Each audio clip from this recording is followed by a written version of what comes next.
안녕하세요. 건강을 전하는 지식 건전지 신경민입니다. 네, 여러분, 건전지와 함께 건강 지식을 열심히 채우고 계셨나요? 오늘도 건전지가 여러분의 건강 지식을 100% 가득 채워드리기 위해 돌아왔습니다. 최근 놓치고 있는 건강 상식들에는 어떤 게 있는지 함께 알아볼게요. 그럼 먼저 도움이 되는 정보를 알려주는 집중 건강 정보 시간입니다.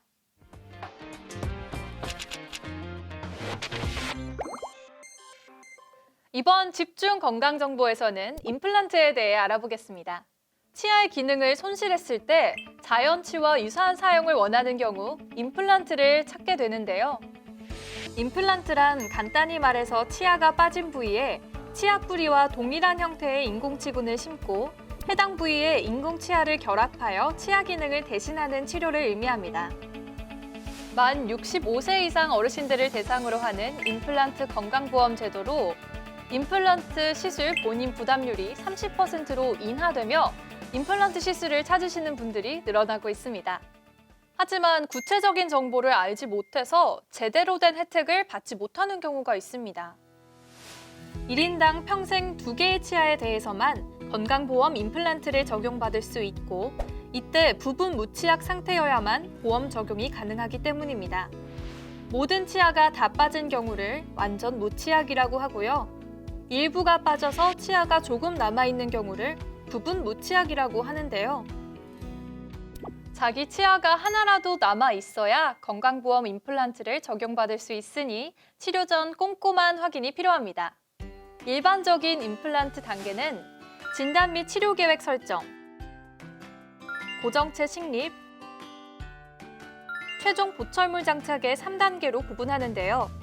진료 1, 2단계에서 개인 사유로 병원 변경 시 보험 적용받았던 금액을 추가로 납부해야 하기 때문에 의료기관을 신중히 선택하는 것이 중요합니다. 특히 고혈압, 당뇨와 같은 만성 질환을 앓고 있거나 연세가 많은 어르신의 경우 시술에 앞서 전문의와 충분한 상담을 받으시기 바랍니다. 그럼 이어서 건강 핫 이슈를 알아보는 샵 검색어입니다.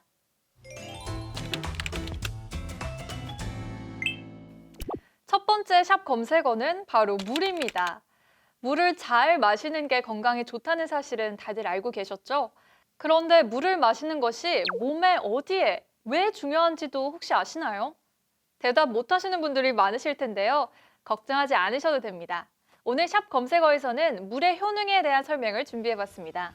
물은 아침, 점심, 저녁으로 마실 때 각각 다른 효능을 지니고 있는데요. 첫 번째로 아침 기상 직후에 마시는 물은 심근경색, 뇌졸중과 같은 심혈관 질환 예방에 효과적입니다. 수면을 취하는 동안 우리 몸은 땀과 호흡을 통해 몸속 수분을 최대 1리터가량 배출해냅니다. 이때 혈액의 점도가 높아져 심혈관 질환 위험을 높일 수 있기 때문에 일어나자마자 물을 마심으로써 끈적했던 혈액을 묽게 만들어주는 효과를 내는 것이죠. 또한 자는 동안 빠진 수분을 채워주면서 탈수를 막고 신진대사와 혈액순환 촉진에 도움을 주는 겁니다. 그럼 두 번째로 낮에 마시는 물입니다. 환기를 자주 하지 못하는 실내에 오래 있으면 먼지로 인한 호흡기 질환에 걸릴 위험이 있습니다.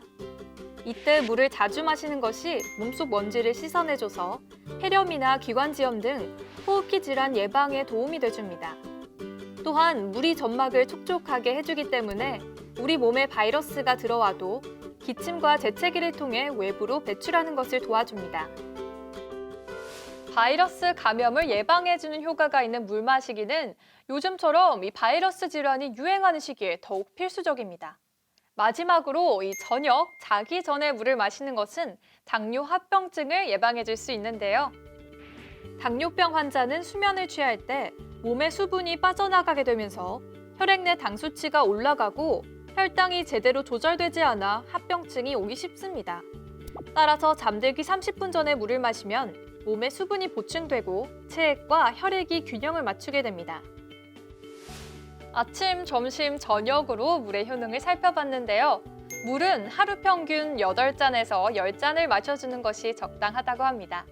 물을 마시는 것만으로도 많은 질병이 예방될 수 있다고 하니까요. 지금 이 방송을 보시는 순간이라도 얼른 물 한 잔 하고 오시기 바랍니다. 그럼 이어서 두 번째 샵 검색어로 넘어가 볼게요.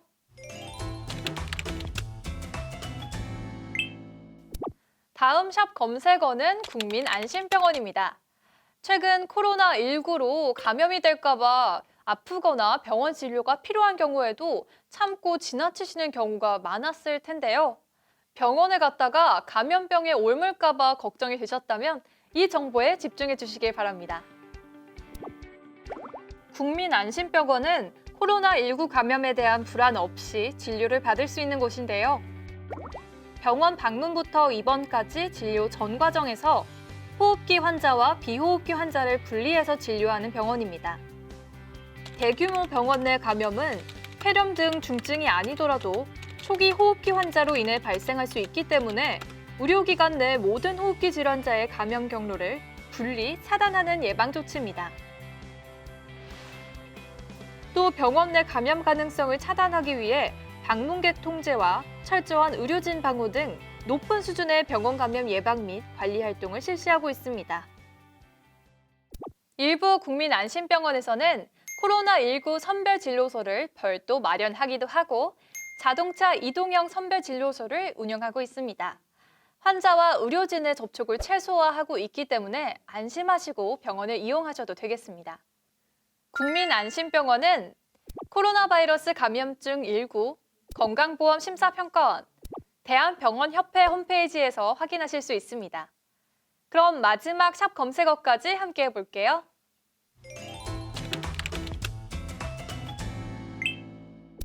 세 번째 샵 검색어는 유산균입니다.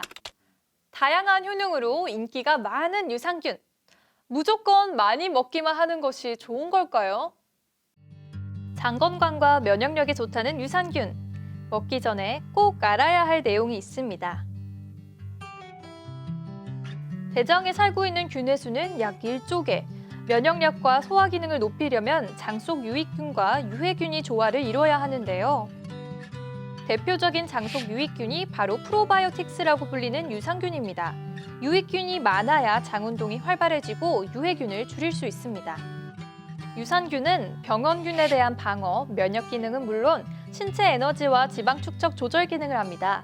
또 어린이 장관의 면역세포 발달과 면역 기능 조절을 돕고 섬유소를 발효시켜서 에너지원으로 활용하는 역할을 합니다. 유산균은 김치, 청국장, 된장, 그리스식 요구르트 등 발효식품으로 섭취가 가능합니다. 유산균 제품 선택 시 생균제의 종류, 투여량과 장에 안착하는 정도, 살아서 장에 도달하는 균 짐락 등을 미리 확인하는 것이 좋습니다. 여기서 잠깐!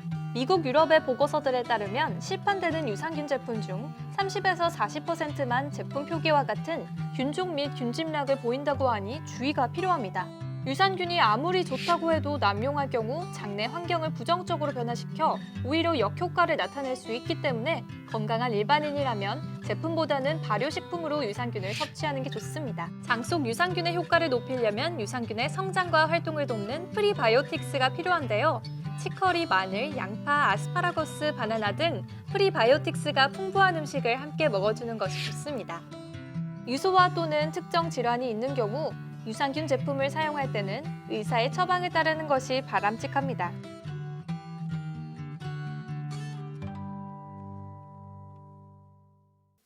유산균을 먹기 전에 알아야 할 정보를 살펴봤는데요. 몸에 좋은 유산균, 올바른 섭취로 장 건강과 면역력을 지키시기 바랍니다. 그럼 마지막으로 전문의와 함께 자세한 질환 정보를 살펴보는 건강 돋보기 시간입니다.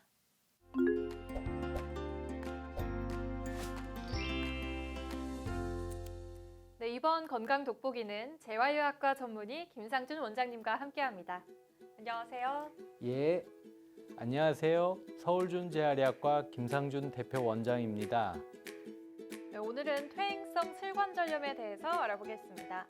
퇴행성 슬관절염은 무릎의 연골이 닳아 없어지면서 비가 오거나 추울 때 무릎에 통증이 오고 계단을 내려갈 때 그리고 단순히 구부리기만 해도 아픈 증상이 계속됩니다. 이러한 퇴행성 슬관절염을 경험하신 분이 많을 텐데요. 이를 예방할 수 있는 방법이 궁금합니다. 이 연골 성분이 포함된 음식이나 영양제를 섭취하면 예방이 될까요? 예, 안타깝게도 아직까지 연골 성분이 포함된 음식이나 영양제로 퇴행성 관절염을 예방할 수는 없습니다.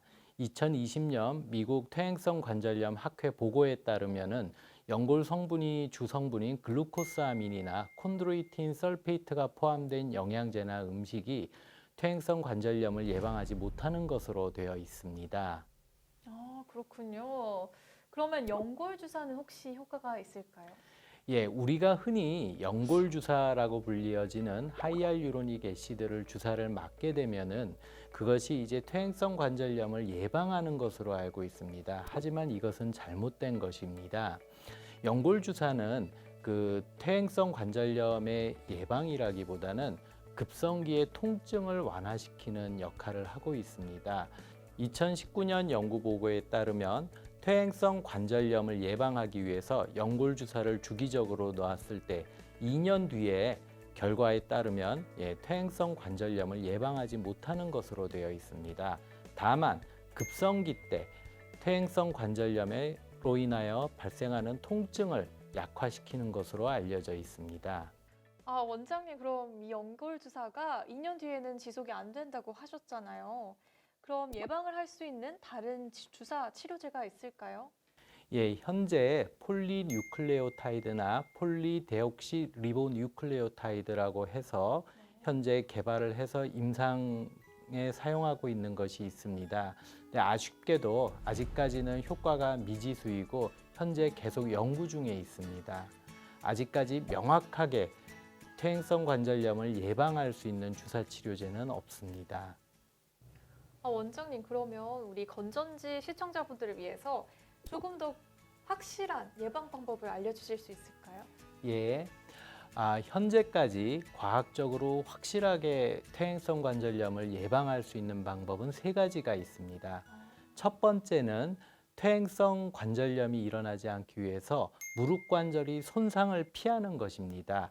그 한 연구에 따르면은 엑스레이를 12년 동안 매년 촬영을 하였을 때 엑스레이 상으로 퇴행성 관절염이 순차적으로 발생하는 것이 아니라 어느 순간에 갑자기 나빠진다고 합니다. 그 이유가 어느 순간에 손상을 입거나 그런 무리해서 쓰는 경우로 생각을 하고 있습니다. 두 번째는 체중을 감량하는 것입니다. 모든 사람들의 다 체중을 감량을 하는 것이 아니라 BMI, 즉 자기 체중을 자기 키의 제곱으로 나눈 값이 25에서 30 이상이 되는 경우에는 자기 체중의 5%에서 10%를 감량하는 것이 퇴행성 관절염을 명확하게 예방하는 것으로 되어 있습니다. 그리고 세 번째는 대퇴사두근 근력 강화 운동입니다. 무릎 관절을 둘러싸고 있는 대퇴사두근을 강화시킴으로써 무릎 관절을 스트레스로부터 보호해줘서 관절염을 예방하는 방법입니다. 대표적인 대퇴사두근 근력 운동 방법에는 해프 스쿼트 운동 방법, 그리고 쿼드리셉스 셋 운동 방법이 있겠습니다.